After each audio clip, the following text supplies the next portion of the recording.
ito ay rated SPG. Striktong patnubay at gabay ng magulang ang kailangan. Maaaring may masiselang tema, lengguwahe, karahasan, sexual, horror o droga na hindi ang...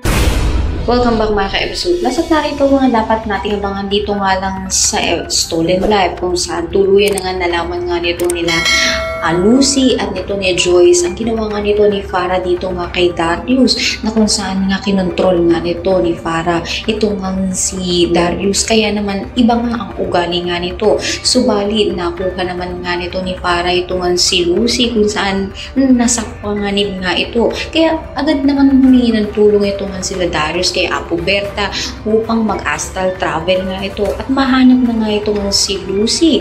Kaya naman pakatutukan nga natin kung maabutan pa nga bang buhay nito ni Darius si Lucy.